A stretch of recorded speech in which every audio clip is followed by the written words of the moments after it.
Good afternoon. My name is Laura Binold. I'm the managing editor of Smart Cities Connect, and it is my great honor to introduce our first panel after the lunch break. Building on our morning discussion of smart governance and platforms, this next panel will delve into the challenges of infrastructure and mobility. So without further ado, I would like to welcome our panel chair, Dr. Michael Lepik of Stanford University. Please join me in welcoming him. All right, we have a very exciting panel for you right after lunch to make sure that you don't fall asleep after having some delicious lunch. So our panelists this afternoon are Bill Lee. Bill is the Director of Real Estate Strategies and Development for Microsoft. Hyung-Lim Yu is Infrastructure Service Line Leader of Global Technology Services at IBM Korea. Sandra Callejas is Senior Project Professional of the Agency for Cooperation and Investment of Medellin. And Chi Lee. Chi is President of the Seoul Digital Foundation. And so I'm going to ask each one of them to come to the podium, deliver some short remarks, and then we'll have time for some discussion and additional thoughts. So, Bill, we'll start with you if you don't mind. Sure, thank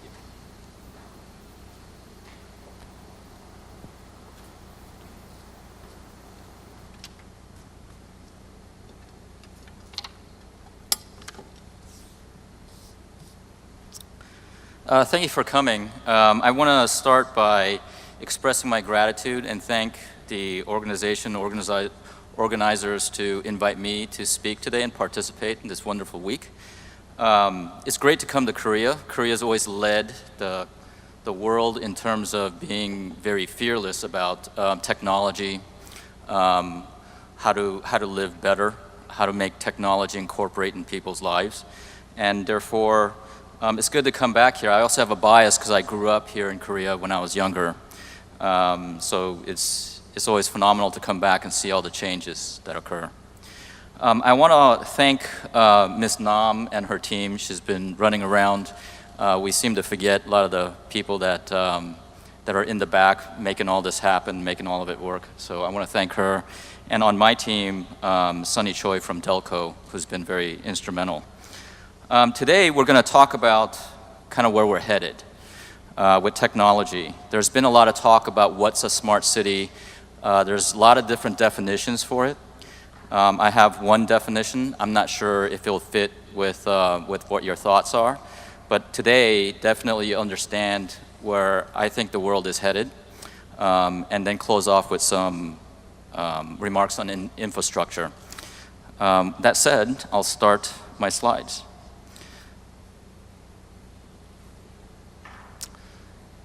So I want to talk about history a little bit first. That should tell us kind of where we're headed. In the 1980s, if you look, we had these big computers. Some of them were vacuum tubes. What that enabled us to do was to do a lot of payrolls, accounting, invoices, and billing. But what it forced people to do is they had to get to the office. But things happen much quicker. 10 years later, and that's a theme, every 10 years we're starting to see this change, is that people started to buy PCs, and that revolutionized what you can do. You could print resumes, you can do homework at home, and we use this to share information and massive amount of information. 10 years after that, now we became web-enabled world, right? So people were able to learn about different things that they couldn't go to the library or the encyclopedia, and they can just go to the computer. And then people were able to put up content and share the content. And that changed a lot of the way people have thought. Next came the phone. And it gave a lot of mobility to a lot of the folks around the world. In some cases, some countries jumped from not having even a landline phone to a mobile phone. And that was very incredible. The search engine became the thing, and that's one of the things that Microsoft feels like we've missed, and we're getting back into it with Bing, coming back pretty strong there. But I want to talk about a pattern here. The pattern is that every 10 years, you see a change, and with each time, they ignored the platform that was there previously. So there's a joke out there, those of you who read the Bible, how did God create the entire universe and the world in 7 days? Well, it's because there was no platform. You can put the sun there, put the earth there, Saturn over here. If you have an existing platform, that goes against innovation sometimes, right? And that's the key part of discussing about what infrastructure will do to us. But at the same time, the coders, the people that invent things, they tend to ignore what's in existence today. So where are we headed? In terms of, there are 4 major areas. In terms of data, they're scattered data. They're becoming much more organized. In terms of search, we're starting to use human search to applications. And then the interface, right now we're using screens. I see a lot of people holding up their screens to take photos. It's going to start to become invisible in the future. That's what we think. And the reality, there's going to be a lot of augmented reality that goes on. We have a short video that's coming up, and we will touch on that a little bit later. So what we need is we need to connect all those things that are in there. They're pretty much sensors that collect information to when we need the infrastructure to enable it. We've come to a place where we have done that in a lot of our buildings on campus. And all these things that are connected is supposed to make several things better for you.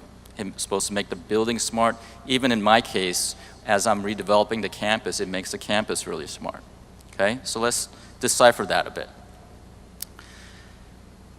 There are different levels. So, most of us have achieved what's called facility-centric. So all those things about using resources, energy, power, air, water, we use less because we know how much we use and we can smartly plan for it. But as you evolve and you get out of that, and by the way, facility-centric saves you a little bit of money, but doesn't really revolutionize anything. In the city's case, you'll have an application on your phone that tells you when the next bus will arrive, so you don't waste as much time. But we're talking 10, 15% in terms of resource saving, but not a whole lot. The big thing that needs to happen is as you evolve, it becomes people-centric. And at people-centric, you start to see artificial intelligence, ambient intelligence start to take place. And all those things are very possible with that information.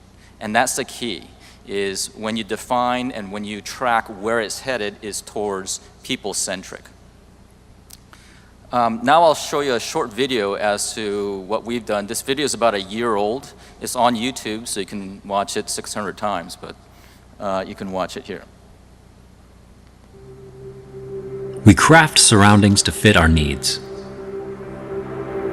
striving to make better spaces to live, work, and play. At the end of this long line of innovation lies something new and amazing. Buildings that are connected and intelligent. Building this future requires huge leaps forward. Changes not only in how we design buildings, but how we make them people-centric. Imagine a building that feels. An office made for you that reacts to your presence. You choose a desk that works for you, and the building adjusts to fit your needs. The perfect space comes to life around you. The building knows you, the people near you, and where you need to go.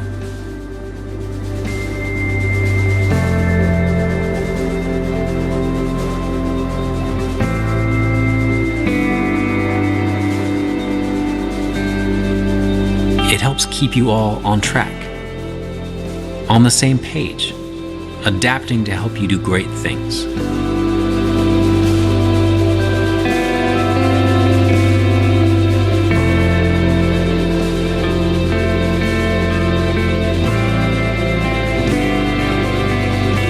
Finding the people, the space, the path, the perfect moment.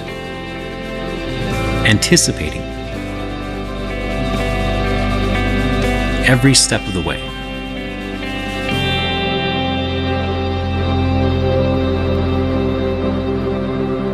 And when the day's done, the building isn't. It helps you on your way and makes the world a little better at the same time. Because all this productivity, comfort, and innovation means nothing if we don't think about its impact.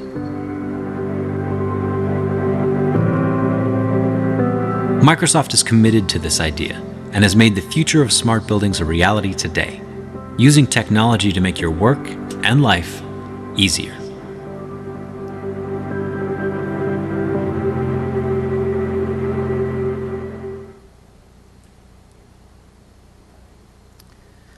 Before I get into the infrastructure discussion, one of the things that we have to understand is that certain things need to take place very naturally. It can't shock the people and the users that are in there. So we're very careful on our campus to be able to do that over a certain amount of period of time. I remember that today I was sitting in an elevator coming down. I'm staying at a COEX Intercontinental. And the elevator from the 20th floor stopped every 2 floors, and it was full of people, so people couldn't get on after the 14th floor. But every 2 floors, of course, it stops. And I said, gosh, all you need is a sensor in this elevator. You can figure this thing out, and you should tell the elevator to go straight down and then send another elevator up. What that means is that we become impatient, right? With the mobile phones, people have become impatient. I was flying to San Francisco, where Michael's from, and there was a guy sitting next to me on the airlines, and there was an announcement that the Wi-Fi on the airplane didn't work. And the guy turned to me and says, "That's horrible. I can't believe that's not working." You must have been on a United Airlines flight. It could have been. But I reminded him we're in a chair in the air, okay? So we're flying in the air, and if the Wi-Fi didn't work, that's okay. You're still flying in the air, right? So we have to be careful and patient about what happens with technology. So let me turn the attention to the infrastructure. This first component of it, vehicles, I didn't spend a lot of time talking, but that's going to have the biggest impact. And I think at 2 o'clock, or later this afternoon, there's a discussion on it, during this conference. In terms of infrastructure, the city infrastructure or the campus that I'm dealing with, the biggest amount of impact on infrastructure is going to be the driverless vehicles. Everything that you see on the road today is designed for the driver's eyes. The lights, the paint, the lanes, all that disappears. So there's going to be an evolution of that. In some cities, the city planners are saying that they're going to take back some of that land and provide parks for people. So in some ways, it becomes more humanity-based city design. But I do know that what the roads are going to become is going to become more like railways. You're not going to have sidewalks next to roads when you don't have a driver there looking at the sidewalk. It's just going to look like more tracks, okay? And you only need 4 inches, which is about 12 centimeters, between vehicles for vehicles to get by. You don't need a side view mirror, rear view mirror. It's all for the eyes of the driver, and those are the things that disappear. So that will have the biggest impact. The easy ones, in terms of the technological infrastructure that needs to go in from a campus or city level, is really the dark fiber. I've met with our IT department for about a year, and we've learned that the dark fiber will carry enough infrastructure capacity for us to deal with the future. There's nothing new coming in, or you'd have to set another line. It has the capacity. In the buildings, it's easier. We think Category 6 wiring does take care of the buildings for the future. We actually think Wi-Fi is going to go away, and LTE is going to start to creep up into all spaces. For driverless autonomous vehicles, that's what's going to drive the data processing for those. So that ends my discussion today, because we have a timer right there. It's telling me that I went over.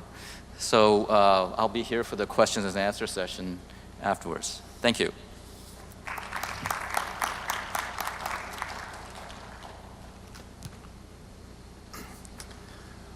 All right, Hong Yu works for another small tech company, IBM.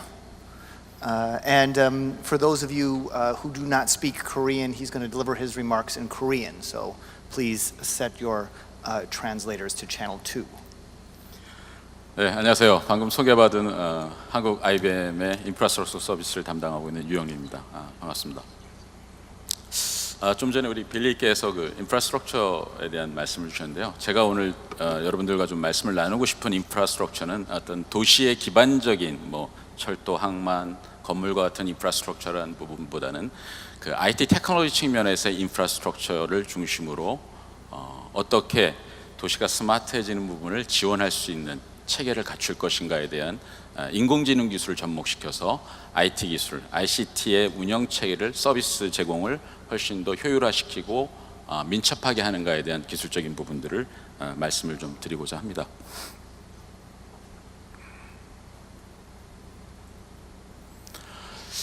지금 저는 스마트 시티의 전문가는 아닙니다. 제가 오랫동안 IBM에서 맡고 있었던 부분들은 대부분 이제 기업 고객들을 중심으로 IT 기술에 대한 서비스를 제공하고 비즈니스를 해왔습니다. 지금 스마트란 즉 스마트 시티에서의 스마트 의미와 최근에 이제 기업 산업에서 가장 큰 화두인 디지털 이노베이션에 대한 부분이 저는 맥락이 같다고 봅니다. 기업 관점에서 보면 디지털 이노베이션은 크게 4가지 기술적 요소들을 핵심으로 보고 있다고 봅니다. 그 부분은 여러분 잘 아시는 뭐 클라우드, 그다음에 커그니티브, 모빌리티, IoT 4가지의 기술적 접목들이 지금 디지털 혁신을 만들어 나가는 기업의 가장 큰 기술적 화두로 보여지고 있고요. 이런 부분들이 가장 큰 차이점은 기존의 인프라스트럭처, 즉 IT 기술이 비즈니스를 지원하는 체계에서 이제 비즈니스를 만드는 쪽으로 변화되고 있다는 점입니다. 전통적인 기업들은 지금 이 부분에 대해서 많은 고민점을 갖고 있습니다. 최근에 한국의 죄송합니다. 한국 금융권의 가장 큰 화두로 등장한 것이 인터넷 전문 은행입니다. 한국 국민들의 거의 대다수가 사용하고 있는 카카오라는 메신저가 있고요. 그 카카오라는 메신저를 제공하고 있는 카카오라는 회사가 2달 전에 인터넷 전문 은행을 발족했습니다. 그 2달 동안 이 카카오라고 만들어진 인터넷 전문 은행이 산업에 변화를 줄 것인가 아니면 잠깐 나타났다 사라질 것인가에 대해서 많은 산업 금융권 관련자들의 관심이 있었고요. 지금 2달이 지난 지금 판단은 인터넷 전문 은행이 카카오 은행이 산업을 바꾸는 빅플레이어가 될 거라는데 누구도 의심하지 않고 있습니다. 그러면 전통적인 금융권에 있었던 대형 은행들과 인터넷 전문 은행인 카카오의 차이점은 무엇이었냐? 카카오는 인터넷을 기반으로 해서 디지털 혁신을 DNA로 갖고 있는 은행이었다는 점입니다. 카카오 은행의 출범은 기존의 금융권뿐만 아니라 산업 전반에 대해서 다시 디지털 혁신을 어떻게 가져갈 것인가에 대한 과제를 지금 던지고 있고요. 이 점에 대해서 어떻게 디지털 혁신을 만들 것인가에 대해서 조직 내에서 누가 이것을 리드할 것인가에 대한 최고 경제자들의 고민이 있습니다. 대부분 비즈니스를 하시는 분들은 기술을 거의 알지 못합니다. 그러다 보니까 기술을 알고 계시고 비즈니스를 잠깐 알고 있는 분들, 즉 CIO에게 디지털 혁신에 대한 과제를 조직 내에서 요구하고 있습니다. 전통적으로 CIO가 갖고 있었던 미션은 여러분들이 보시는 장표에서 왼쪽에서 보고 있듯이 비즈니스를 지원하기 위한 IT 인프라스트럭처를 안정적으로 운영하는 데 집중돼 있었습니다. 근데 지금 산업적인 변화에 있어서 디지털 혁신 체계에 있어서 CIO에게 요구되어지는 치프 디지털 오피서로서의 역할을 가기 위해서는 비즈니스에 좀 더 들어가서 혁신적 아젠다를 끌어내야 됩니다. 이 부분에 무슨 과제가 있냐면 조직 내에서의 자원의 제한 때문에 디지털 혁신을 위한 충분한 인적, 물적 자원을 제공하지 못하고 있다는 점입니다. 결과적으로 기존의 인프라스트럭처를 맡고 있었던 CIO는 디지털 혁신을 이루기 위해서 기존에 자기가 갖고 있었던 IT 부서 내의 자원을 활용해서 조직 내에서 요구하고 있는 디지털 혁신 과제를 수행해 나가야 된다는 점입니다. 인적 물적 자원의 제한 속에서 디지털 과제를 혁신 과제를 수행하기 위해서는 결과적으로는 지금 갖고 있는 조직 내의 자원을 재분배해야 된다는 점입니다. 기존의 CIO의 핵심적 자원은 모두 IT 자원, 안정적으로 운영해서 비즈니스가 중단 없이 진행될 수 있는데 지원하는 데 집중돼 있었습니다. 아마 본인의 갖고 있었던 물적, 인적 자원의 70% 이상이 IT 운영에 집중되어 있었습니다. 앞서 말씀드렸지만 디지털 혁신은 비즈니스를 지원하는 것이 아니라 비즈니스를 만들어 가야 되기 때문에 훨씬 더 현업 단계, 스마트 시티 관점에서 보면 서비스 단계에 기술이 들어가서 크리에이션을 해야 됩니다. 즉 이런 혁신 아젠다를 가져가기 위해서는 본인의 있는 조직 내에서 운영에 있었던 인력들을 혁신 아젠다 쪽으로 조직적 변화를 줘야 됩니다. 그렇다고 해서 기존의 운영에 있었던 핵심적 KPI를 포기할 수는 없습니다. 여기에 큰 과제가 있습니다. 결과적으로 조직이 디지털 혁신을 성공할 것이냐 실패할 것이냐에 대한 가장 큰 화두는 어떻게 조직 내의 자원을 기존의 KPI를 유지하면서 혁신 쪽으로 트랜스퍼 시킬 것이냐에 대한 것이 디지털 혁신의 성공적 과제라고 볼 수 있습니다. 제가 오늘 소개드리려는 뒤의 말씀은 이 부분에 있어서 기존의 IT 운영을 담당하고 있는 조직 내의 자원들을 혁신 아젠다로 무브시키면서 기존의 운영 KPI를 유지할 수 있기 위해서는 인공지능을 적극적으로 또 IT 인프라를 클라우드로 변환시키는 것이 가장 중요한 기술적 요소라는 점으로서 좀 설명을 드리려고 합니다. 지금 보시는 이 장표는 현재 왼쪽에 있는 장표는 지금 현재 운영되어지고 있는 가장 전형적인 인프라스트럭처, ICT의 운영 체계입니다. 지금 보시고 계신 것처럼 데이터 센터, 즉 전산실이라고 하죠. 데이터 센터가 있고 그리고 각 필요에 따라 구매해서 소유하고 있는 서버, 스토리지, 네트워크, 많은 디바이스들이 있습니다. 그리고 그 많은 IT 자원들을 운영하기 위해서 또 많은 운영 인력들을 확보해서 하고 있습니다. 상당히 과도한 비용 지출적인 운영 체계가 현재의 IT 인프라스트럭처 운영 체계라고 볼 수가 있습니다. 그러면 디지털 혁신 과제를 수행하기 위한 조직적 변화는 어떻게 이루어져야 될 것이냐? 먼저 지금 서버, 스토리지, 네트워크 같은 IT 자원들을 클라우드로 전환을 시켜야 됩니다. 이 클라우드로 전환한다는 점은 기존의 소유의 관점에서의 IT 자원을 사용의 관점으로 바꾼다는 것입니다.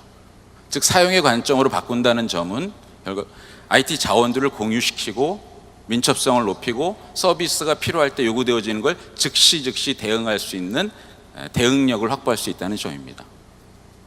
그 다음에 두 번째는 인력 중심으로 IT 인프라스트럭처를 운영 관리하던 체계를 인공지능과 자동화를 통해서 바꿔야 된다는 점입니다.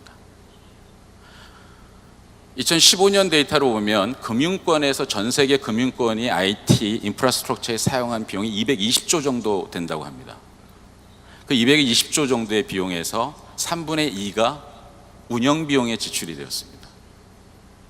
즉 자원을 구매하는 비용은 3분의 1이고 IT를 운영하고 유지 보수하는데 3분의 2의 비용을 쓰고 있다는 겁니다. 아까 앞서 말씀드린 것처럼 디지털 혁신을 성공의 관건은 제한된 자원을 어떻게 재분배할 것이냐였고 그 점에서 가장 큰 비중을 차지하고 있는 IT 운영 비용을 어떻게 효율화시키느냐가 디지털 혁신의 성공이라고 봅니다. 그런 점에서 3분의 2를 차지하고 있는 운영 비용을 인공지능을 기술을 접목시켜서 비용 효율을 만드는 것이 디지털 혁신을 만드는 IT 인프라스트럭처 관점의 가장 큰 핵심이라고 말씀을 드릴 수가 있겠습니다. 이 장표는 데이터 센터 관점에서는 기존의 전산실 또 데이터 센터를 서비스하는 구조가 아니라 스마트 시티에 맞는 좀 더 지능화된 데이터 센터 체계를 갖춰야 된다는 말씀을 드리려는 장표였고요. 좀 복잡한 장표입니다. 아까 말씀드렸던 것처럼 IT 자원을 소유에서 사용의 개념으로 바꾼다는 것은 지금 전통적인 그 IT 인프라스트럭처의 그 관점들은 필요에 의해서 조직에서 필요한 대로 구매해서 사일로 오퍼레이션을 하고 있습니다. 즉 소유도 개별적으로 가져가고 있고 운영 체계도 개별적으로 갖고 있습니다. 이러한 비효율성들을 클라우드 관점에서 통합된 인프라스트럭처 체계를 확보해서 비용을 줄이고 대응력을 높일 수 있는 클라우드 기반의 인프라스트럭처로 전환해야 된다는 말씀이고요. 두 번째는 그렇게 클라우드를 통해서 만들어지는 인프라스트럭처를 통해서 가장 엔드 단에 지금 아까 말씀드린 디지털 혁신의 가장 큰 대표적인 기술 중에 하나는 IoT 센서로부터 올라오는 엔드 단의 많은 데이터들을 인프라스트럭처인 클라우드 기반으로 해서 저장하고 그것을 커그니티브 기술을 통해서 분석해서 통찰력을 끌어내서 서비스에 접목시키는 이런 과정들, 즉 커그니티브 기술을 접목시킴으로써 사람 중심의 관리 체계가 좀 더 자동화되고 휴먼 에러를 최소화시키는 서비스 체계로 바꿈으로써 그때 나머진 여력들을 혁신 과제를 수행할 수 있는 쪽으로 변화시킬 수 있다는 내용이고요. 이 장표 부분이 인공지능과 그동안의 전통적인 IT 운영 관리자들 간에 어떻게 협업 체계를 가져갈 수 있는지 보여드리는 장표입니다. 아까 말씀드린 것처럼 기존의 인프라스트럭처를 운영 관리한 KPI가 있고 그 KPI에 대해서 인공지능이 IT 운영 체계로부터 학습을 하고 그 부분을 자동화된 운영 관리 툴을 통해서 인간 중심의 운영 체계를 최소화하고 그 부분에서 남는 비용과 인적 자원들을 디지털 과제로 전환시킬 수 있는 모델이라고 보시면 되겠습니다. 제 시간이 거의 다 됐고요. 아까 말씀드렸던 것처럼 이 부분은 그 디지털 혁신에 있어서 인적 자원을 최소화시키고 인공지능을 접목시킴으로써 서비스와 스피드, 그 다음에 심플리파이드에 있는 디지털 혁신 체계를 만들기 위한 하나의 부분으로서 인공지능을 적극적으로 IT 인프라스트럭처에 도입한 어떤 사례로 기술적인 내용으로서 말씀드렸습니다. 보다 자세한 내용은 토론을 통해서 말씀드리도록 하겠습니다.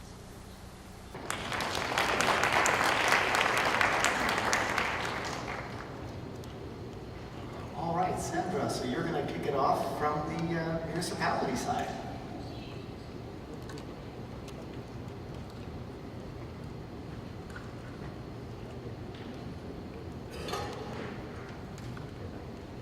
Well, good afternoon. Thank you for having me here. Be welcome to Medellin. Well, I'm not sure we're a smart city, according to what I just heard, but we are working around sustainable mobility and always working to answer the challenges of our people with technology. So this is where we are located. We are in Colombia, which is a country in South America, in the northern part of South America. We are in the state of Antioquia, and we are right in the middle. So Colombia, it's almost 50 million people. Antioquia, we are 5 million. And in Medellin, we have 2.5 million people, but we are located in a valley with other 9 towns. So in total, we are almost 4 million people. We are 14% of the GDP of Colombia, the second largest GDP in the country. The first one will be Bogota. But what you need to have into consideration about Bogota and Medellin is that the central government is located in Bogota. And the GDP of Medellin is mainly of private business. So this is a slide where I'm telling you what we are. This is not very modest of my behalf, but I'm competing with Netflix. You must probably know our city for many things we're not very proud of, but this is what we are now. We changed. And we have a transformation story that we need to tell the world.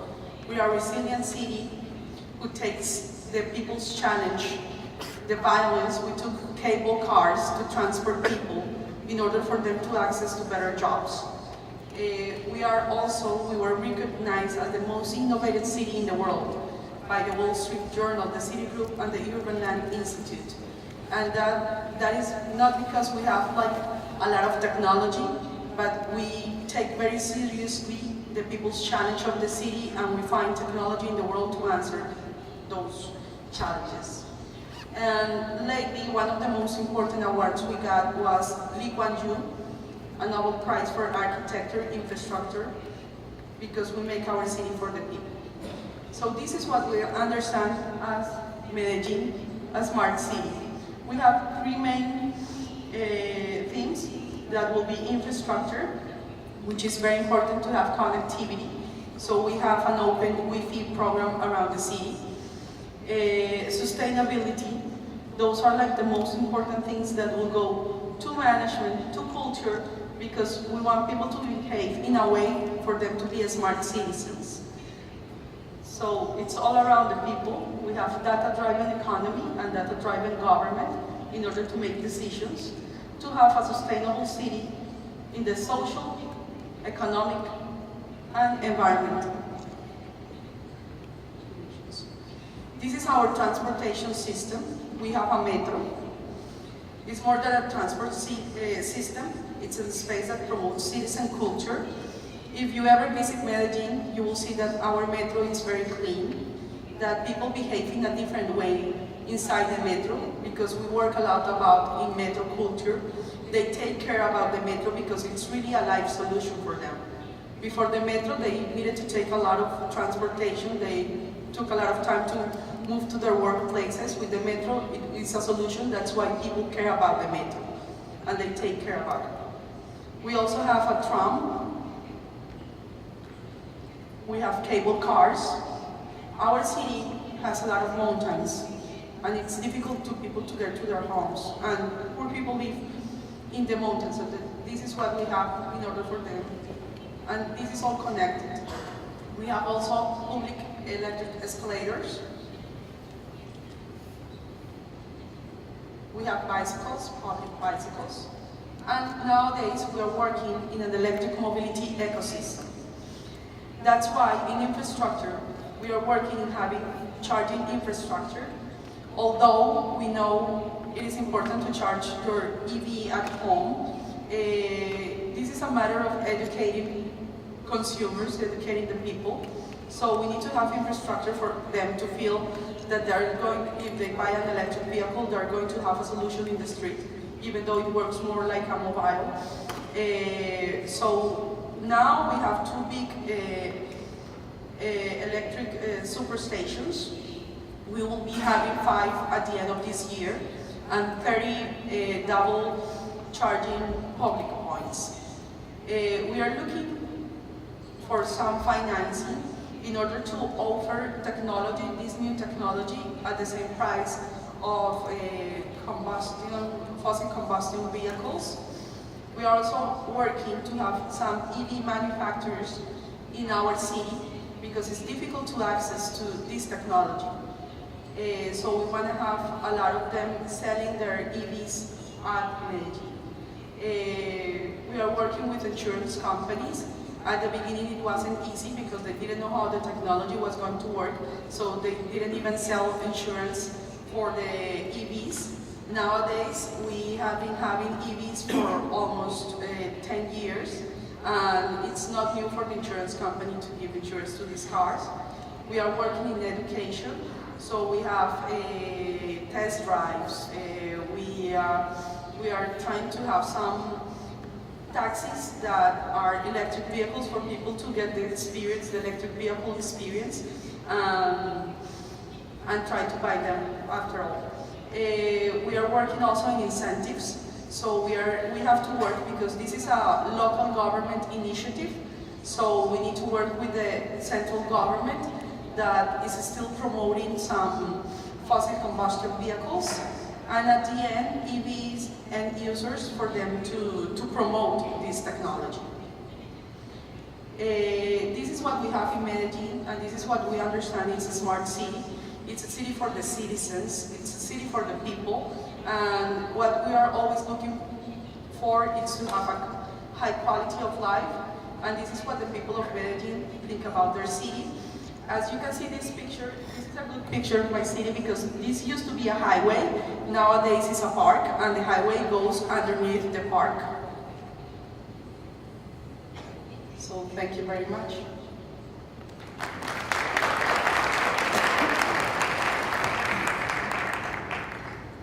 All right, Gene, to discuss the Seoul Digital Foundation.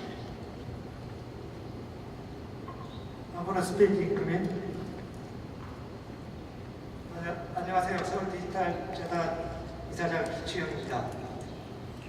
제가 오늘 말씀드릴 내용은 스마트 시티 인프라스트럭처에서 이제 무형의 인프라스트럭처로서 시민들의 디지털 활용 능력에 대해서 말씀드리고자 합니다.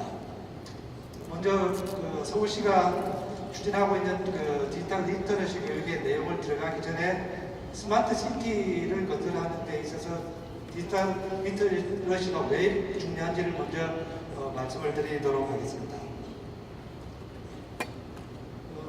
여러 발표에서 먼저 말씀드렸다시피 전통적인 도시는 사람이 살고 안에 많은 사물들이 있고 공간들이 있는데 각각 독립적으로 유지가 되었었습니다. 이때는 중앙에서 전체를 기획을 하고 밑을 통제하는 그런 시스템이었는데 최근 들어서 커뮤니케이션 기술들이 점점 등장하면서 이런 요소들이 하나씩 연결되기 시작하면서 우리가 가지고 있는 이 도시는 모든 사물들이 연결되면서 엄청난 데이터들이 생산되는 거대한 플랫폼이 되고 있습니다. 그러면서 그 엄청난 데이터들은 분석되고 패턴을 파악이 되면서 도시는 점점 더 똑똑해지는 스마트 시티로 진화하고 있습니다. 스마트 시티 개념은 최근에 등장한 개념은 아닙니다. 초창기 스마트 시티가 전 세계적으로 진행이 되었었고, 그 당시 초창기 스마트 시티는 기술이나 대기업 중심이었습니다. 행정을 하시는 분들이 기획을 하고 큰 기업에서 만든 시스템들을 도시에 건설하고 통신회사들이 브로드밴드를 설치하면서 거대한 기술 기반의 프레임을 갖추었던 그런 시기가 있었습니다. 근데 거기 올라가는 서비스들이 시민들이 직접 그것들을 사용하지 않으면서 초창기 스마트 시티는 그렇게 성공적이지 못했습니다. 그래서 최근 시민 중심의 스마트 시티 개념들이 등장하고 있습니다. 그 배경을 보게 되면은 모든 도시들이 가지고 있는 문제들은 다 각양각색입니다. 그래서 어떤 글로벌리 싱글 솔루션이 이것들을 다 커버를 할 수 없게 되면서 실제 그 서비스를 사용하고 있는 시민들이 직접 문제를 인식을 하고 거기서 해결책을 찾아내는 시민 중심의 이노베이션, 유저 드리븐 스마트 시티가 최근 들어서 각광을 받기 시작합니다. 그러면서 시민들이 디지털 기술을 이용할 수 있는 능력, 즉 디지털 리터러시가 굉장히 중요한 스마트 시티의 성공 요인으로 이해가 되면서 서울시는 스마트 시티 여러 파트의 전략 중에서 디지털 리터러시 교육을 굉장히 집중해서 진행하고 있습니다. 저희들이 가지고 있는 디지털 리터러시는 단순히 기술을 활용하는 능력에서 끝나지 않고 거기에 바탕을 두고 있는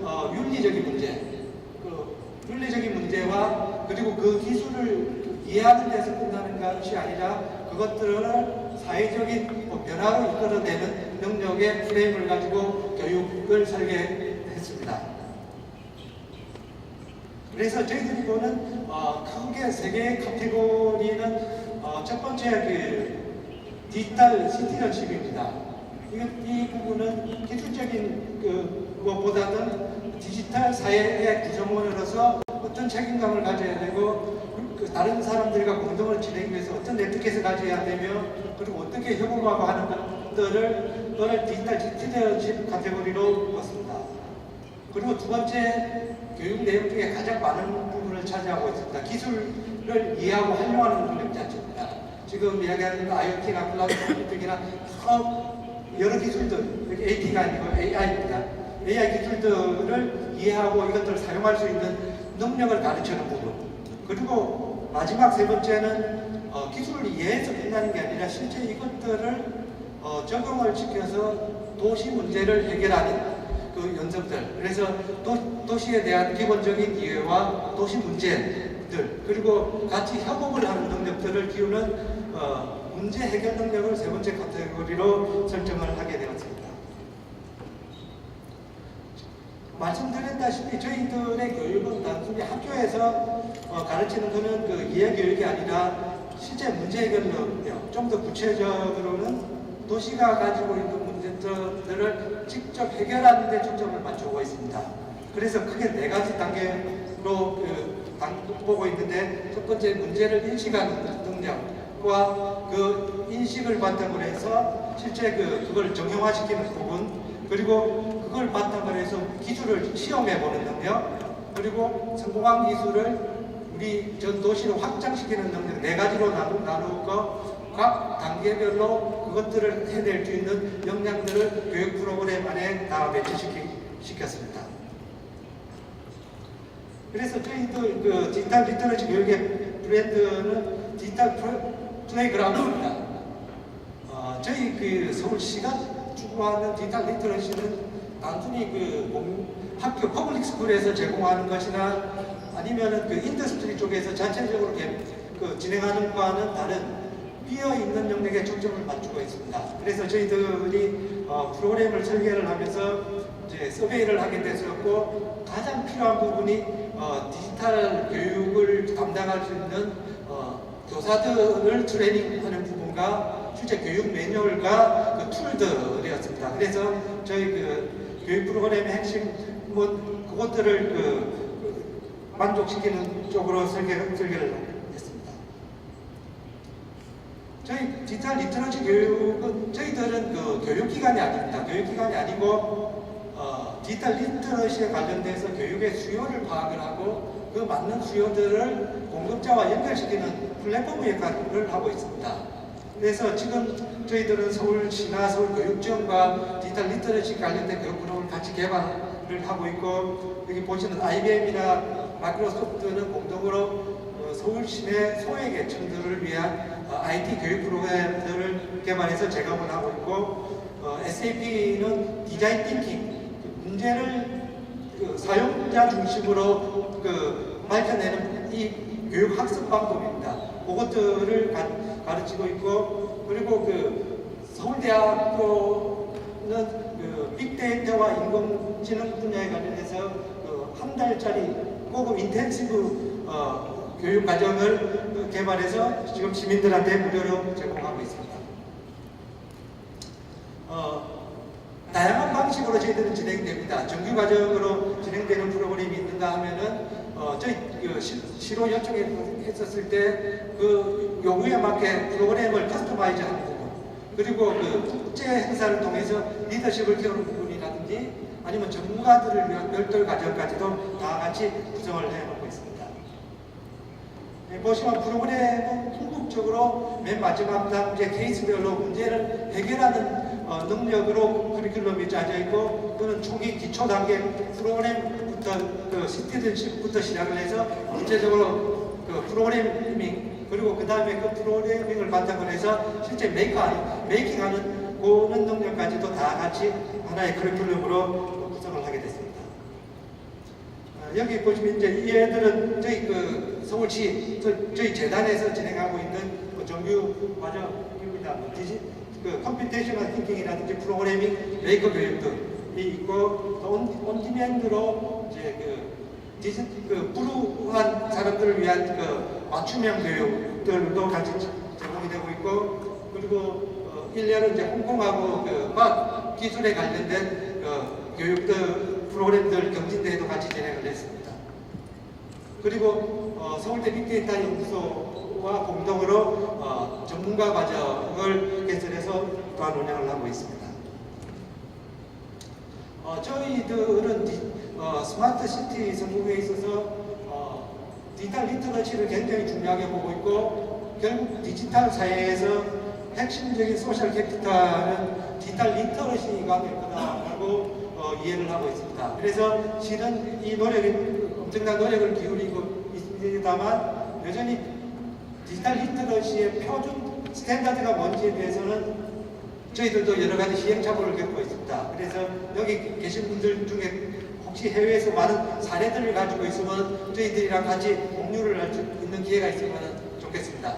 말씀을 마치도록 하겠습니다. 감사합니다.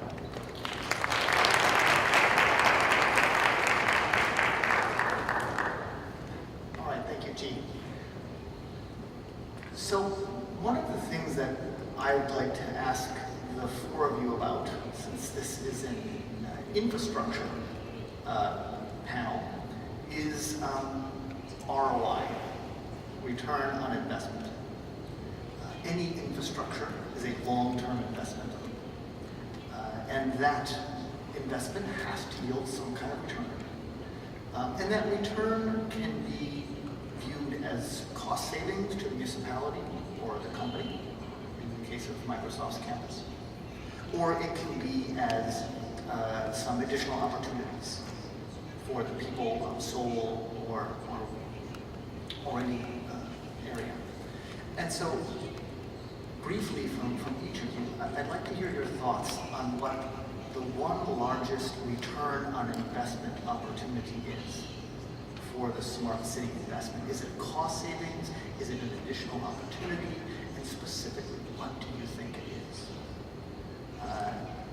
Anybody want to volunteer to start that one?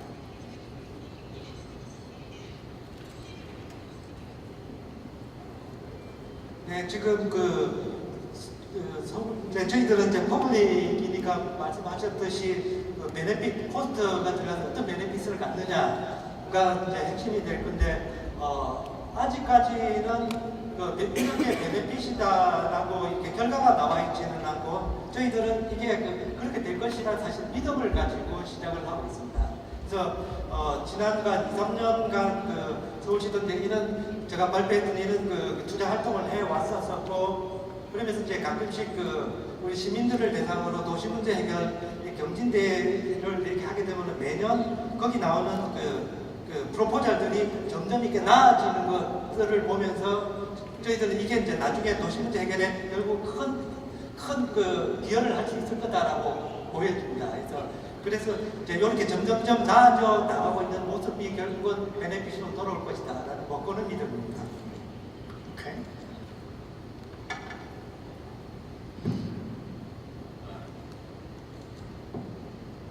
제가 저희 쪽은 이제 산업 쪽에서 아까 말씀드렸던 커그니티브 테크놀로지를 IT 인프라스트럭처 운영 체계에 접목을 했을 때 가장 정량적인 ROI를 말씀을 드릴 수 있을 케이스라고 보여지고요. 통상적으로 저희가 시스템 운영 자원을 관리하는데, 즉 서버, 스토리지, 네트워크 같은 자원을 관리하는데 인력이 10명이 들어가 버린다고 하면 저희 IBM의 커그니티브 테크놀로지 적용해서 운영을 적용했을 때 대략 70% 정도의 인력이 절감되는 효과를 거뒀었습니다. 그런 비용적인 측면에서 절감 효과가 작게는 한 40%, 많게는 70% 이상의 비용적인 효과가 있었고요. 서비스 관점, 고객 관점에서 보면 가장 IT 관점에서 장애가 나서 지연되는 것, 공공기관을 찾아가서 서류를 뗀다든가 어떤 프로세스를 진행했을 때 IT 전산이 중단이 돼서 서비스가 지속적으로 제공되지 못하는 시간들로 비교해서 봤을 때는 짧게는 6시간 정도 중단된 것들을 1시간 이내로 단축시켰다든가 이러한 서비스 관점에서의 어떤 지속성을 유지할 수 있도록 장애를 최소화시켰다는 점이 서비스 관점이고 비용적에서는 최대 70%까지 인력을 줄일 수 있었습니다. So cost savings to the municipality or to the company. Right. Bill, Simon? Hello. The return on investment in the infrastructure for buildings to make it facilities-centric is very obvious. We save a lot of resources doing that. Save energy to the tune of 15 to 25%. But what's happening is that there's sensors, all the gears that go into the buildings come with sensors now. And I think in the future, it'll just be standard. It's getting cheaper, it'll be standard, so that's going to be the new standard. So everyone's going to be able to capture that savings. I have an engineering background, but I'll tell you what saves the most is that our company's motto is to enable everybody in the planet to do more. And the reason why is simply because we are human beings, and at some point you will die. And so the biggest resource that you have is time. I think I read an article that said that on the phone, most of the use is for games, where you're wasting time. But I think the phone also allowed you to build time, to save time so that you can waste some time, right? But I don't think that's going to happen in the future. I think that time is the most valuable piece that we have. And at certain points in time, when you get that phone call from your doctor and says you have a very finite amount of time left, you can't buy anymore. And so the biggest thing that we think technology is going to save for people is that we'll be able to do more in the same amount of time. And I think that's invaluable. And I think we'll be able to measure that in terms of return on investments. But right now it stays as something intangible, but we know is the right direction to go. And so it's not just a reduction in cost, but certainly an increase in productivity. What are you doing specifically to try to measure potentially in the future that increase in productivity? Because you would want to measure it as you move forward. Yeah, I think naturally it starts to measure itself. We are just starting to get into this unknown period where it's hard to find a measuring stick or ruler for what we do. But we know that we can do more with less people, and therefore the same people, if it took 10 people to do and analyze a certain project, with AI, we know we can use a lot less, so the folks could be doing something else. And then the companies start to use more human capital to start inventing things, which have done in the last 3 years. So I think that aspect of it is incredible, but we are starting to find the measuring sticks for that, and I think municipality is starting to measure it in terms of save time leads to a certain amount of happiness that you have, for the citizens that are living in the city. Sandra, the ROI on your investments. Well,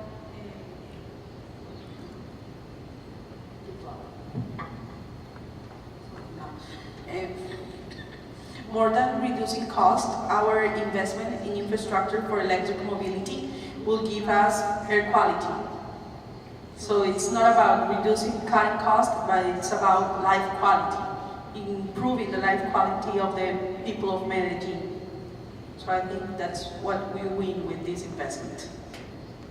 Excellent. And how do you think you're going to, obviously you could measure the air quality through parts per million and PM10 and things like this. Any thoughts on how you might measure that in terms of healthcare costs down the road? Are you thinking about those types of KPIs as well? Yes, we are working on that. We are doing some long studies. We have been having air quality problems because we are in a valley, and when we don't have any seasons, but we do have a dry and rainy season. When it changes, we get some pollution, and we get our alarms up 80 particles per meter is what turns our alarm up. And nowadays we know that most of the pollution comes from public transportation. We have only 20% from the factories, since our energy is clean energy, and the rest, the 80%, is vehicles. So what we are trying to measure is the impact on the people's health. We have a lot of people with lung diseases, respiratory diseases, so we are trying to decrease that. And when we have these alarms, we can't even do sports in the city. So that's not life quality, and that's our bet for this technology. Interesting, very good. So one of the comments that Young Lim made about CIO, Chief Information Officers. More and more cities globally are hiring Chief Information Officers as they make the shift over to a smart city. What's the right training? What's the right background? What kind of person should this be in order to be a Chief Information Officer for a city? Because they both need to know how the municipality works. It's incredibly complex, often political, and yet they still need to understand the technology side because it's not straightforward and it's complicated. And so whether it's a CIO at Microsoft who's trying to balance these things, or a CIO at Seoul or Medellin, what kind of background should this individual have? Or do they need 5 degrees, one in political science, one in computer science, one in civil engineering, one in Korean and English and Spanish and every other language to come to these types of summits? So have you worked with CIOs, and what kind of CIO is good? 이건 이제 개념적 정의가 먼저 필요하다고 봅니다. 그러니까 그 전통적인 우리가 얘기하는 CIO는 아까 말씀드렸죠. Chief Information Officer. 저는 Information이라고 하는 Chief Infrastructure, IT Infrastructure Officer. 전통적인 CIO에게 가장 중요한 KPI는 IT 자원을 안정적으로 운영해서 비즈니스에 중단이 없게 하는 것. 도시의 관점에서 보면 도시의 서비스를 중단 없이 할 수 있도록 IT를 잘 관리하는 쪽에 중요한 목적이 있었다면 지금 스마트 시티라는 관점, 또 디지털 혁신에 있어서의 기업의 관점에서는 비즈니스를 얼마큼 잘 이해하느냐가 중요한 거예요. 즉 IT 기술을 잘하는 CIO가 아니고 비즈니스를 잘 이해하는 기업 관점에서, 도시 관점에서는 도시에서 제공하고자 하는 시민들에게 제공하는 서비스를 가장 잘 이해하는 것이 중요한 요소라고 생각합니다. 그러면 어떤 백그라운드가 필요할 것이냐? 저는 오히려 인문학적인 백그라운드가 필요한 거죠. 즉 상상력도 필요하다고 생각합니다. IT는 이제 커머디티입니다. 무엇이든 다 제공할 수 있습니다. 그것을 갖고 어떻게 시민들에게 서비스를 제공할 것인지에 대한 인문학적인 고민과 시민의 관점에서 고민하는 성찰력이 필요한 CIO가 지금 필요한 시점이라고 생각합니다. A humanities background, yes, please, Bill, go ahead. That's a fantastic question. The city of Seattle's CIO is a Microsoft ex-employee, but I think that every company is a technology company, right? You have to accept that. Every municipality is a technology-based city, and that's what's going to happen because Mr. Lim had said that it's a commodity, like IT is commodity. So like technology is such a part of humanity that you can't get away from it. I think at one conference in Singapore, everybody has a phone. If you leave your phone at home and you go to work, you'll go back and get it. But if you leave your wallet or your child at home, you're just going to keep going, right? So the CIO, and you see a lot of companies like Ford Motor Company changed their CEO who has an IT background. So you have the traditional CEO, they got rid of him, and then they brought in someone with a technology background. Tesla is not an automobile company, it's a technology company, right? So this is a change that people have to accept. So I would say that the CIO for a city needs to understand technology, but better yet, not fear it, right? People seem to fear technology. In order to not fear something, you have to be pretty smart and analyze what's the worst that can happen. The worst member of our team, any team, is someone that is fearless but not very smart. Then you're going to make big mistakes. You need to be fearless but be smart. Yeah, yeah, our president. So that would be my suggestion, is that understand that every organization is a technology company. Now, it doesn't matter what you're doing. You can be an artist, but you're going to use technology to create art. And so you just need a very smart and fearless leader. Okay. Does Medine have a CIO? No. No. What would you want that person to do? Or do you want to be that person? No, I don't want to be that person. I think it's a position for... Thank you very much. Or maybe you're telling me that I'm fearless to make a lot of mistakes. Well, I think it has to be someone very smart, someone very wise, that understands the challenges and the solutions that might be required for the people. So I do agree with you that it has to be someone with a human sense to understand, because it's more It's more about the people, the challenges, than the IT you need to have. For that, you can have a team, and if you are a good leader, you're gonna get the answers. What about Seoul? What is Seoul?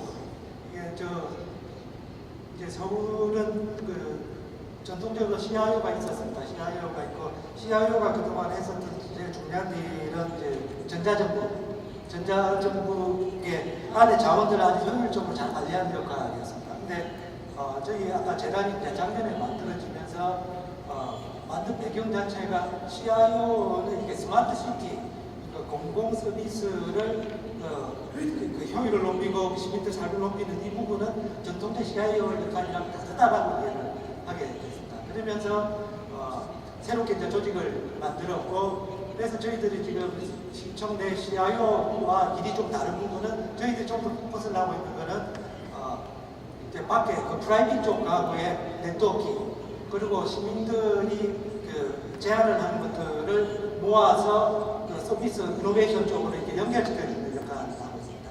그래서 이 부분은 전통적인 CIO 역할하고는 조금 다른 역할이라고 그렇게 이해가 되고, 그래서 이 일을 좀 잘 하기 위해서는 당연히 IT에 대한 기술도 잘 알아야 되고, 그리고 이제 도시에 대한 이해, 도시의 시스템이 어떻게 워킹하는지도 잘 이해가 돼야 되면서, 그리고 이 프라이빗 쪽하고의 좋은 네트워크를 가지고 문제를 풀어낼 수 있는 능력들, 뭐 이런 것들이 핵심이 아닐까 생각합니다. All right. Very good. Please join me in thanking all of our panelists for this session.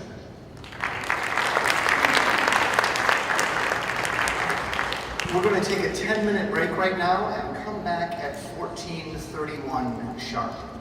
Thank you.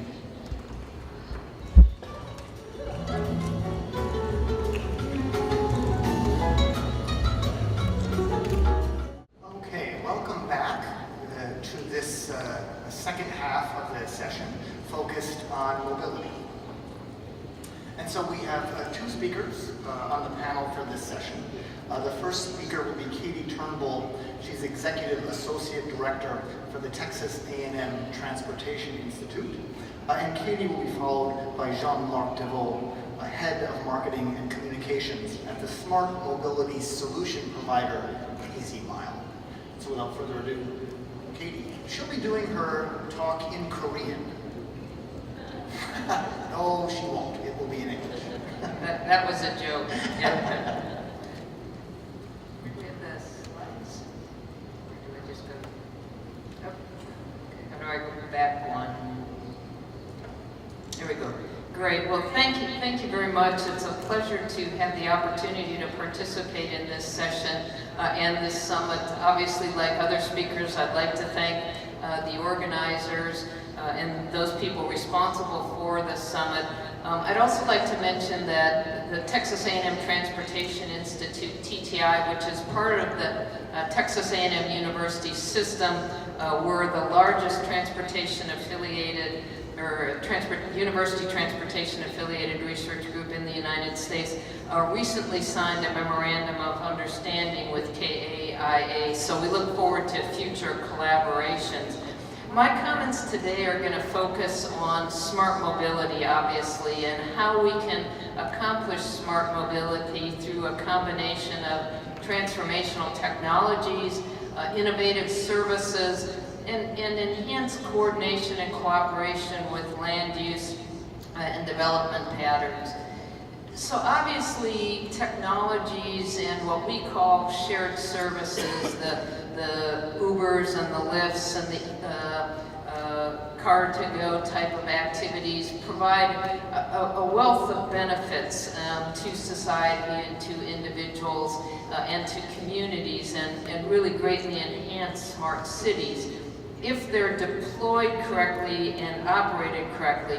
And I think one of the challenges to all of us is to make sure those benefits are realized. So as we look at livable communities and active transportation and transit and energy use and congestion and vehicle miles of travel, we want to make sure that those technologies and services make those things better, and we want to make sure that some of those unintended consequences, some of which we are starting to see in some smart cities in the United States don't happen, or if they start to occur, that we're smart enough to counteract those and make sure that the benefits are realized.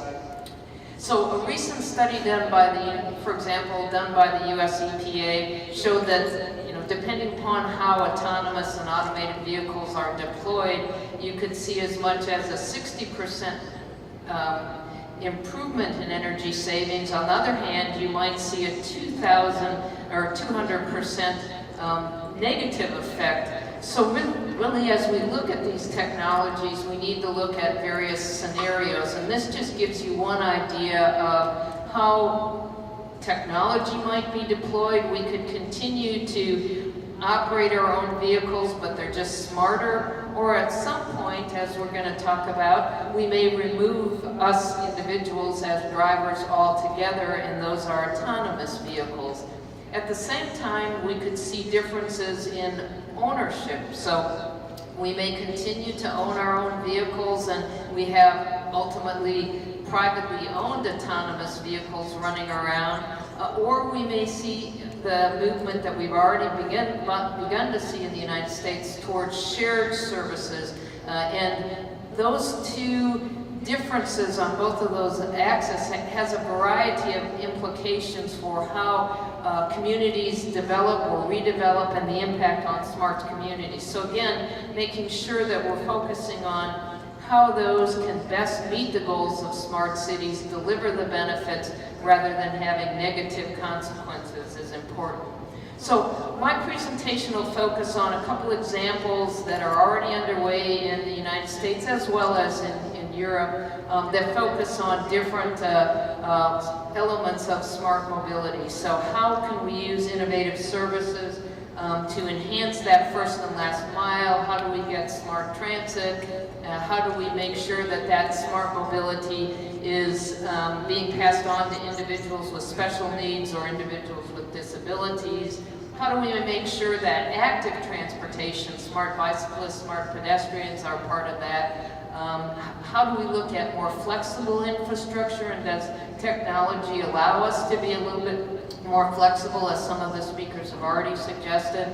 Certainly safety enhancements are a key part of what we're looking at as we look at automated and autonomous and connected technologies and vehicles. Unfortunately, we're starting to see, after a number of years of a decline in fatalities on roadways in the United States, the last year we saw an uptick. So we're still having about 40,000 fatalities or 40,000 individuals that are losing their lives on our highways and roadways in the United States, and that really is just unacceptable. So how do we make sure that the technologies that we are rolling out result in greater safety and help us reduce that? And then obviously the movement of freight and goods is a key part of that. We all consume a lot of freight, a lot of goods and services, and we're going to see that continue as population increases.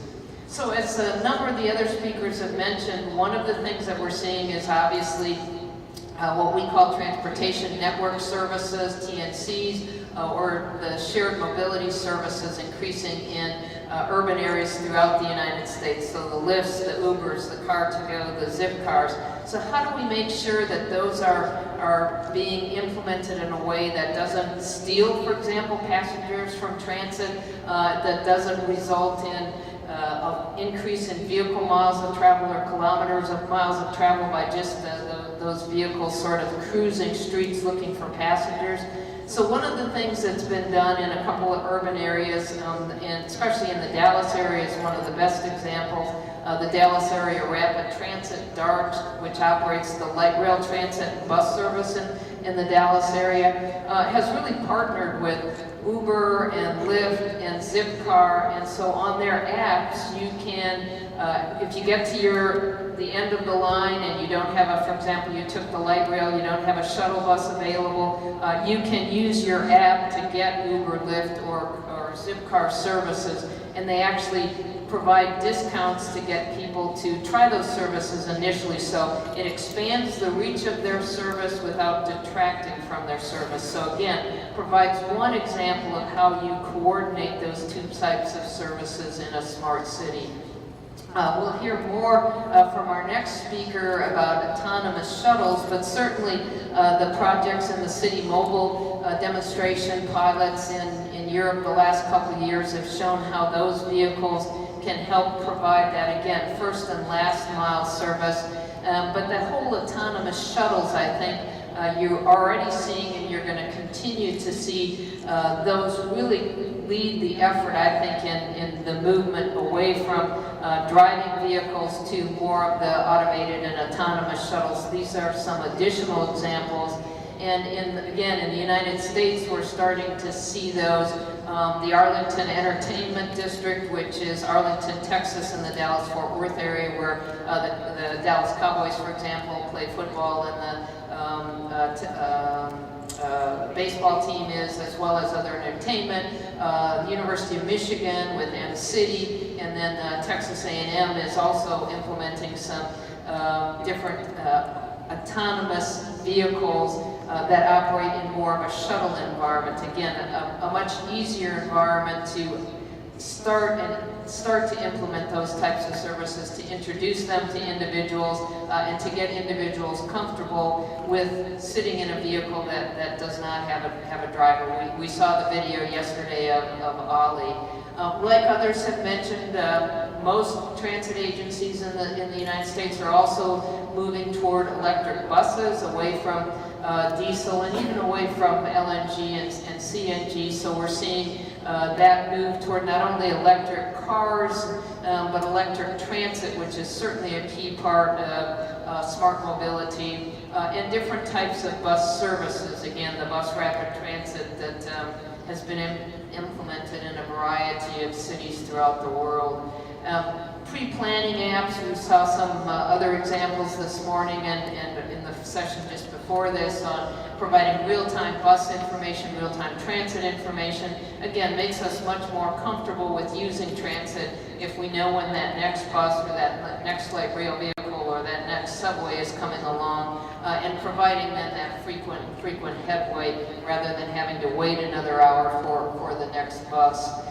We're also seeing how transit can, again, be made more safe. So there are interactions, especially with buses, but also light rail sometimes, with crashes involving bicyclists and pedestrians. Again, a number of technologies are being introduced. This happens to be the Mobileye crash avoidance system that was piloted and is still in operation on one of the Texas A&M University buses. A number of the other transit systems around the country, Seattle, New York, and a few other metropolitan areas are starting to implement this on a larger scale. Uses sensors, cameras, and obviously algorithms to identify where, as the bus is moving through its regular route, where it might be encountering pedestrians and bicyclists, or in a campus environment, skateboarders and other kinds of people, typically that have their earbuds in and might not be looking for a bus. Again, allows the driver to get a notification. In this case, you can see the yellow pedestrian lit up there. If it looks like it's going to be an imminent crash, a red light and a signal and a beeping sound goes off, so the driver knows that they need to take immediate action. Again, a way of making sure that transit is operating in a safe environment and providing safe service not only to the riders on the bus, but also the bicyclists and pedestrians. And certainly technology and services can provide better service to individuals with special needs. This is an example of a project in Houston that used some funding from Google to develop Bluetooth beacons that alert individuals with sight limitations, either totally blind or some type of limitation, to where the bus stop is, and provides information to them verbally that again allows them to get on the bus and to know as they're approaching that stop. And there are other technologies that are being introduced around the globe. This is actually an Eastern European vehicle that again provides much easier roll-on, roll-out access to wheelchairs.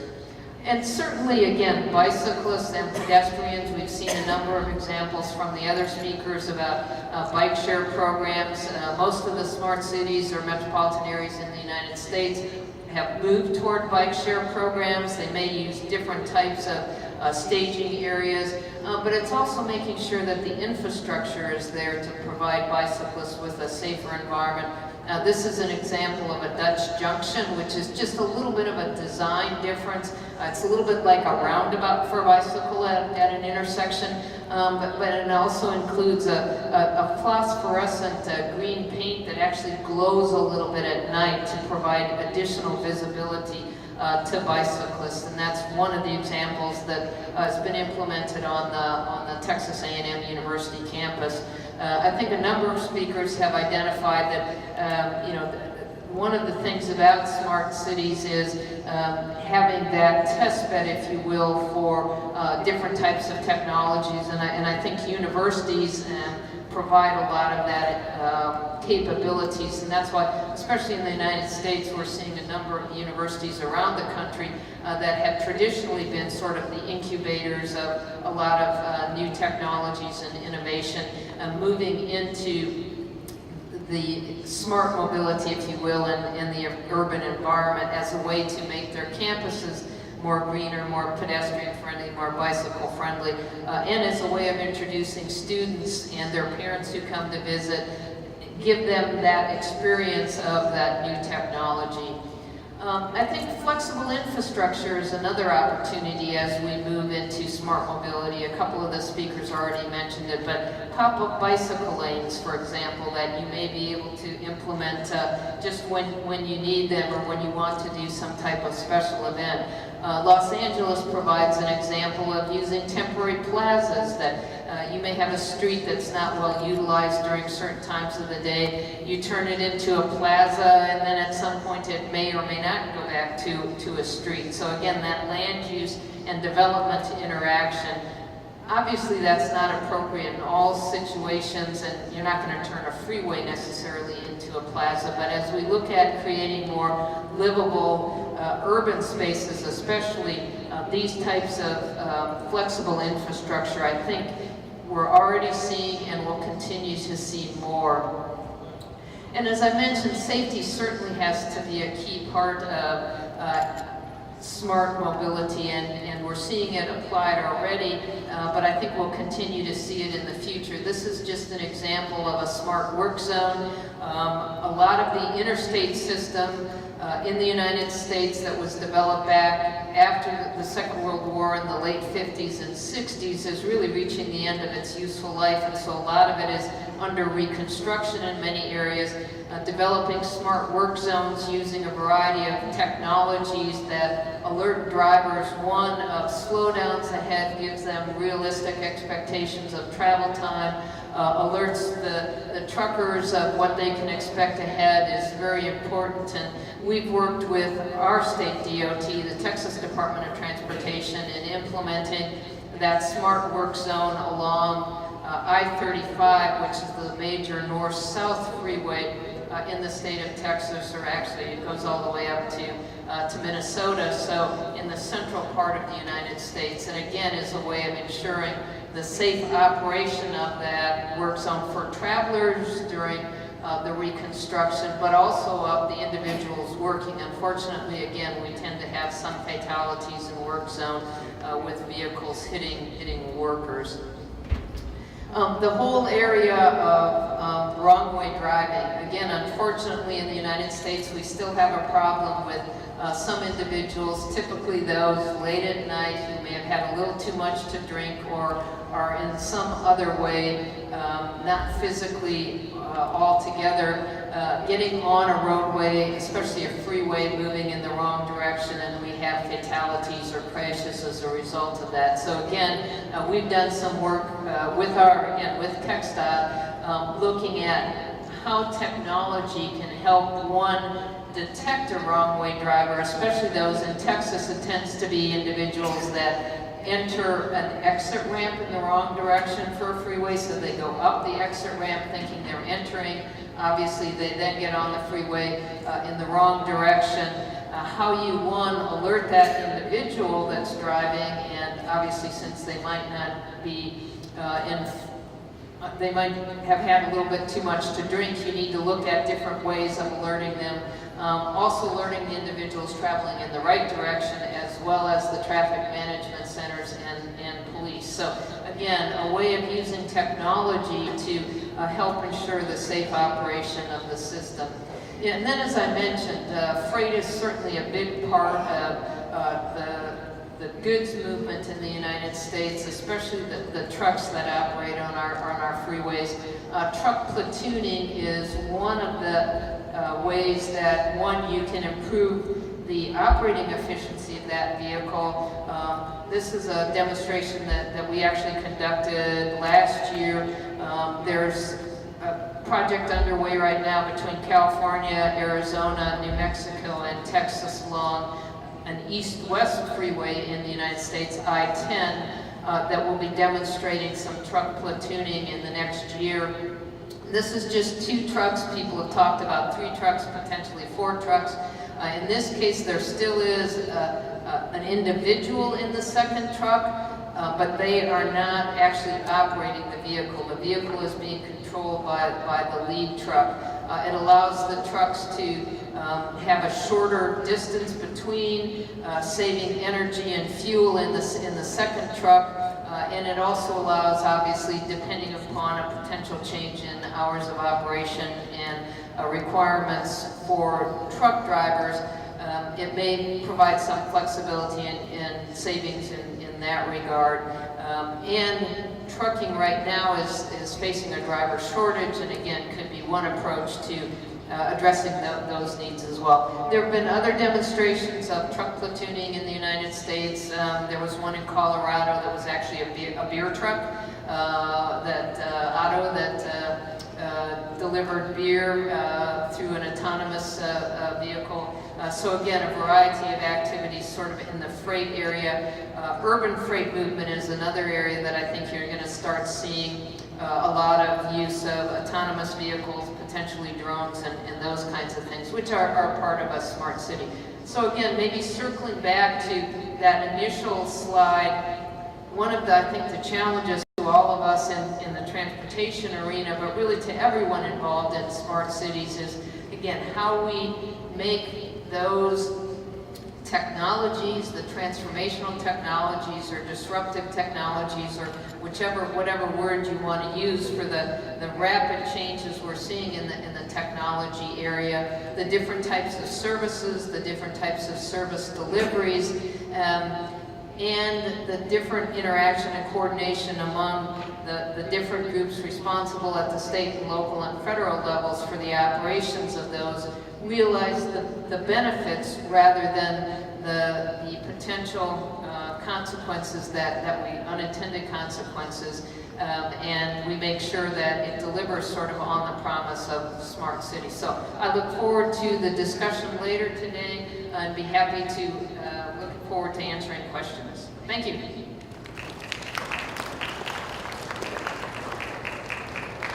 All right, Jean-Marc.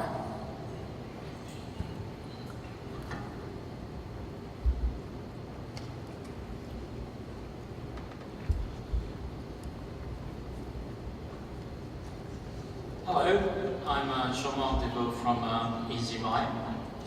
So thank you, Kathy, thank you very much for this presentation. It was very informative. And Kathy actually did deliver a presentation from the bias of Transportation Agency. Me, I'm representing a technology vendor. So what we do is software and vehicle for smart mobility.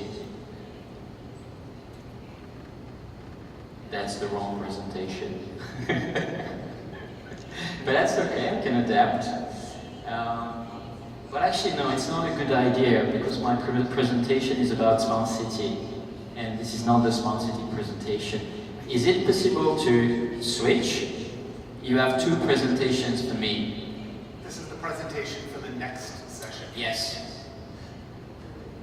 So while we're waiting for that to come up, maybe I can ask you, Katie, a question. The technology life cycle runs in months, maybe years. The infrastructure investment life cycle runs on decades or more. How should DOTs, municipalities think along their investments in the physical side to be sure that they're ready for this ongoing onslaught of technology? And just a quick thought before we get to Jean-Marc's presentation. So that's an excellent question, and that's really what a lot of the states and local municipalities are facing right now.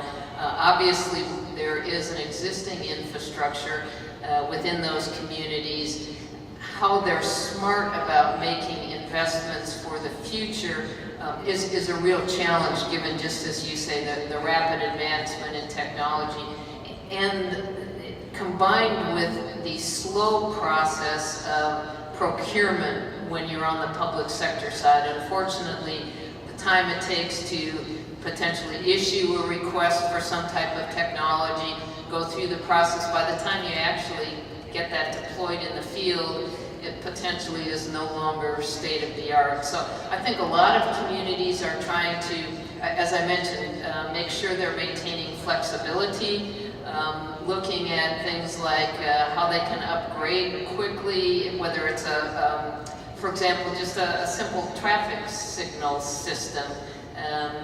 Make sure that they can adapt those quickly as changes come to both the technology that goes into the traffic signal, but just as importantly, as the vehicles themselves become smarter and are talking to that traffic signal in multiple ways, making sure they're doing that in a flexible way. You know, at the same time, a lot of communities are concerned that, well, we don't want to make a big investment, but they really can't stand still. So we're going to continue to see population growth. We're going to continue to see employment growth. So making sure that they're moving forward. I think most smart cities are doing that. They're just trying to do it in a smart way. All right, Jean-Marc, great presentation, and just to give you a heads up, I'll probably ask you the same question after your presentation. Thank you. Thank you. Yes, so I'm Jean-Marc Devaux from EasyMile.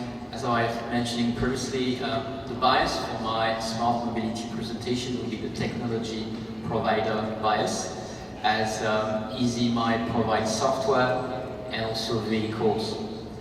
I will be briefly dwelling into a project which is the Denver Smart City, a project that will start in the next few weeks, led by the Japanese company Panasonic, for which EasyMile is the smart mobility stream. So that's my agenda for today. So I would like to dwell on a few keywords. One of them are shared transportation, last mile, mobility as a service. Mobility as a service is quite of a paradigm shift, because it means that very quickly the business model is going to change. People will not buy cars anymore. They will consume transportation as the extension of an app, with a lot of consequences we will see at a later stage. You cannot conceive smart mobility without integration to infrastructure. So I will talk briefly about vehicle to infrastructure connectivity, vehicle to other kind of connectivities. The kind of shuttle we provide are being managed by a fleet management system. However, they will have to interact with other means of transportation, like train or trams. So hence the notion of interoperability that translates into having a global fleet management system managing all those means of transportation. Finally, I will briefly touch social inclusion, because I do believe that shared driverless transportation will make an impact on social inclusion in many ways. One of them is it will help citizens to reclaim cities. So we all know that smart mobility is a key feature of smart cities. In the context of what we deliver, we are delivering an electric, minibus, so this is collective transportation, that is using sensors to identify obstacle and at very, very short stage now to avoid obstacle, and also some navigation features. For me, keywords are shared and last mile. So why shared? Because on the market today you have two types of vehicle. You have the self-driving vehicles and the driverless ones. So basically self-driving is your Tesla car. It remains a car with a steering wheel and a driver with driverless features. It is individual transportation. On average, in a Tesla car, you will get 1.1 or 2 people. So it's not going to solve congestion here. All the more that self-driving vehicles have the capabilities of driving by themselves back to their original parking space. So it might end up as having twice as much self-driving vehicles on the road.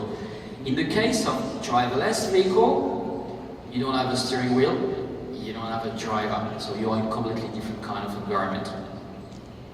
What is the last mile? So the last mile is a short distance from a transportation hub to a final destination. So this transportation hub could be a train station, could be a bus station, taxi stand, metro station, and so on and so forth. And your final destination could be work, could be home, leisure. So why is the last mile important? The last mile is a distance that is too long to walk for plenty of reasons. Could be the weather, it could be the fact that you have mobility issues. But at the same time, a distance where it doesn't make sense to use your car. Why? Because you cannot park your car at final destination, because there are no more parking space, or because it's strictly not allowed to use your car. So what are the use cases here? One of the most potent use case of this kind of vehicles is what we call the suburban use case. Basically, you're in the suburbs, you have mass transportation, but they will be always the end of the line. Still, there are people who live after the end of the line. So the idea is you don't extend infrastructure at a very high cost. You use shuttle to pick up those people from the suburbs, and you feed a mass transportation system. Rural application is a bit similar. In the context of smart city, I would say that the use case is the blend of what I call the precinct, which is an enclosed area, and the urban environment. So let's talk about the Denver Smart City here. So the Denver Smart City, which is again an initiative led by Panasonic, is in between downtown Denver and the airport along the train line. So there will be, there is actually a Denver Smart City train station. It's called Appian. So what is it exactly we are trying to achieve here? So what you see, it's a drawing of the smart city, but the smart city is actually being built very fast. So it's going to be very close soon to what you see here. You would see the station, and what the EasyMile shuttle will do, you see a picture of the shuttle, is hub-to-hub connectivity. So for the sake of me explaining, I'm going to move closer to the screen here.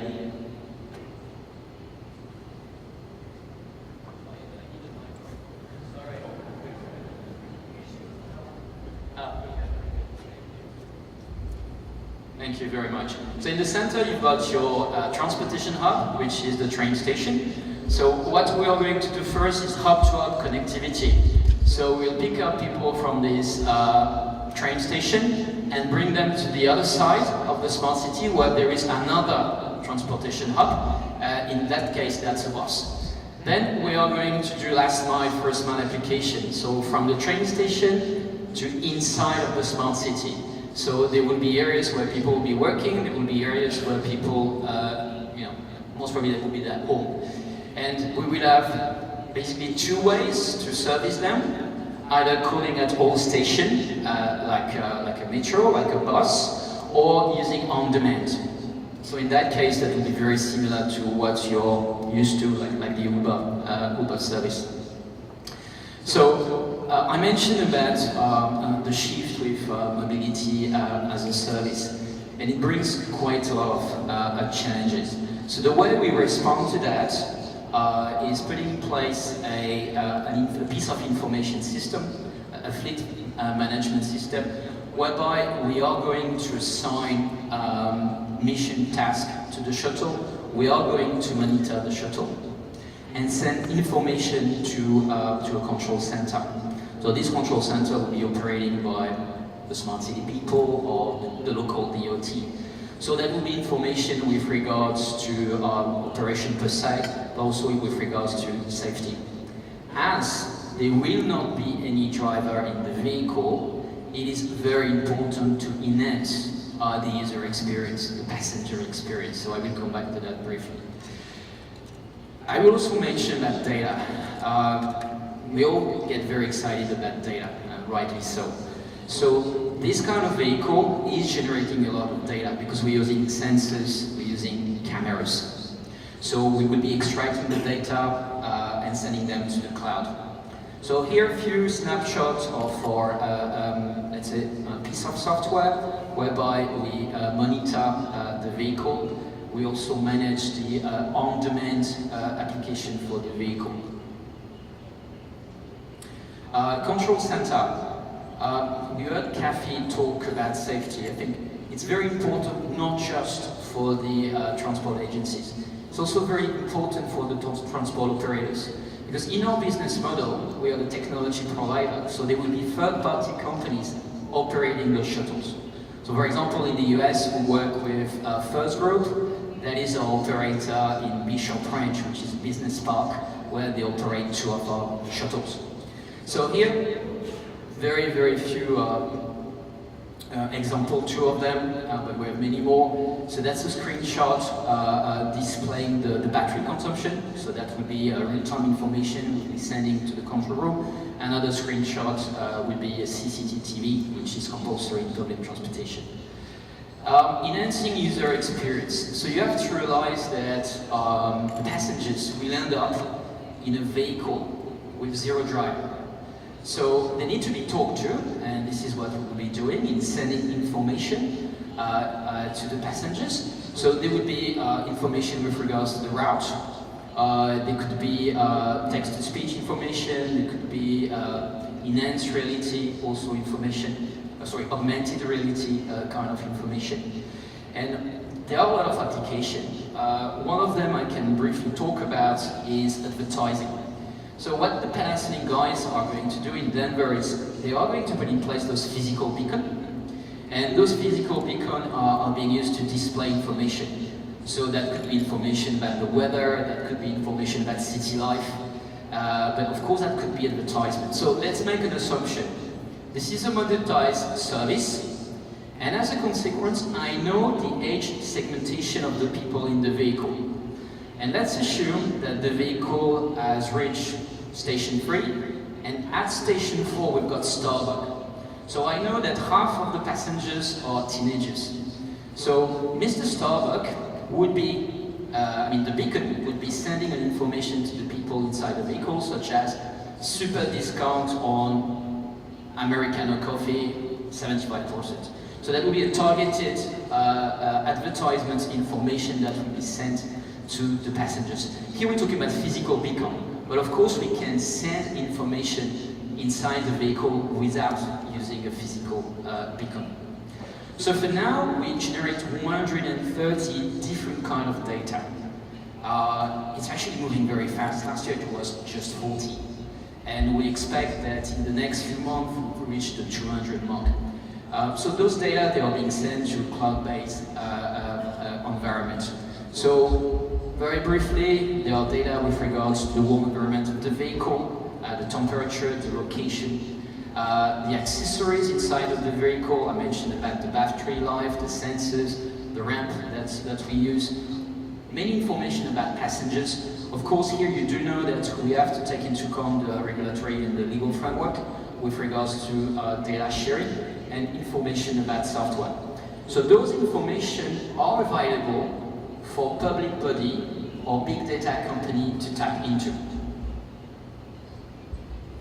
So this is a picture, which is an extract from a video taken in Taipei, and this is less than a month old. So we've been doing a trial in Taipei city center at night using a dedicated bus lane. And one of the takeaway from this trial was connectivity with infrastructure. And we did realize something that we took for granted is that cities are using different communication protocol because they are using different vendors. So for example, in Taipei, every single district of Taipei is using a different provider for communication protocol with traffic lights. And the city of Taipei is now realizing that they have to move very fast in a tender. So if there is any company interested here, you can get in touch with them to get a unified communication protocol for all of their traffic lights. So in that context, smart mobility is a strong enabler in pushing for uniformization of this kind of technology in a smart city environment. So let's make an assumption here. You're in Denver Smart City. You're using your app. You're calling for a vehicle. You're being informed that in the next 3 minutes' time, a shuttle will arrive. Then you need, during the journey, to take different means of transportation.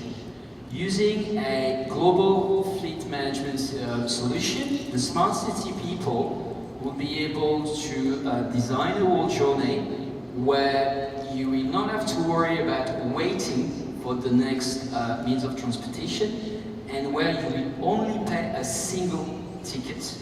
Because everything will be integrated and you will be using an e-commerce application. That's not a vision, it's actually the present even today.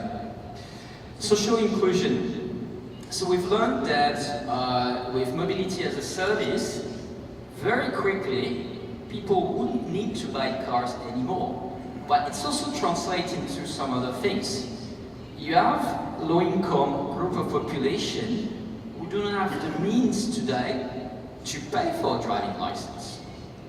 And in this kind of context, thanks to shared driverless transportation, they could have access to the nearest transportation hub and find work, for example. With driverless shuttles, it's also translating to less vehicle, because they are shared transportation, into city centers. And as a consequence, less need of infrastructure for cars, or even zero need for infrastructure for cars. No more car parks, no more adjusted pavements for cars. So some estimate that we could save up to 7% of the landmass of a city, and with this 7% you can do something else. On-demand services are also of great benefit to population with limited mobility. I mean, one group of population is, for example, the elderly. So they could order a vehicle on demand that will reach their doorstep and then bring them to the facilities they need. That could be the hospital, or that could be a retail environment. So if you allow me very briefly, a few information about EasyMile. So this is a 4-year-old company that is building on 15 years of experience. Kathy, in our previous conversation, showed you some pictures of an initiative in Europe called City Mobile 2. And at that time, that was EasyMile driverless vehicles. So that was a long time ago. So we're building on this experience. So today we're more than 100 people with offices in Singapore, in Denver, in France, in Toulouse, and soon in Berlin, with 2 major shareholders. So Alstom is a company providing trains. So for example, in Korea, you've got the Alstom high-speed train in between Seoul and Busan. And Continental is a German company, a leader in the automotive business. So that's my final slide. What's interesting to hear here, we've transported close to 200,000 people. So we're not talking about a prototype anymore. This is a really go-to-market product with 0 accidents and 0 incidents so far.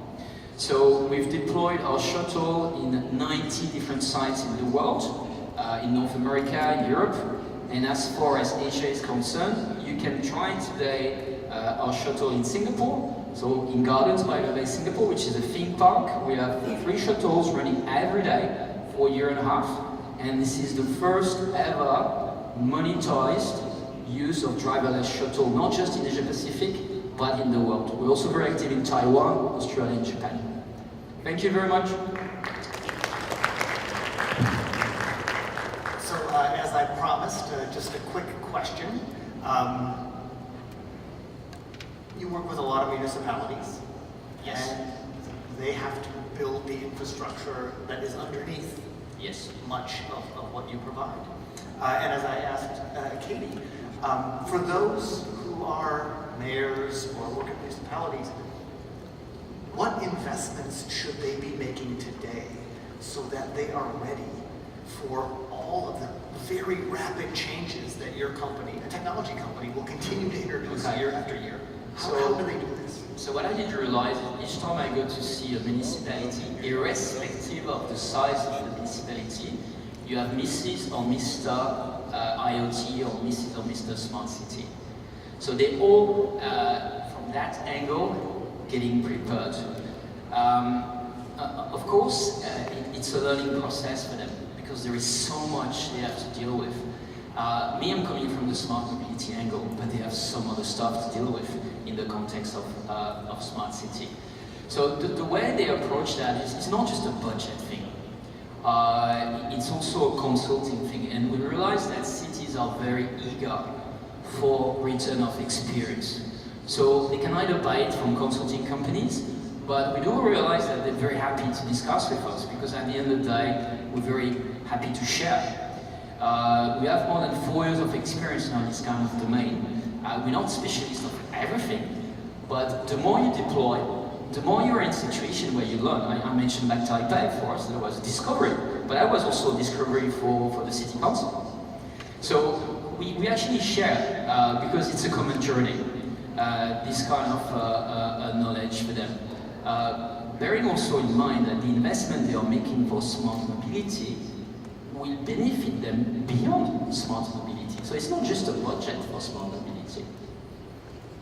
All right, well, join me in thanking our speakers, Katie and Jean-Marc.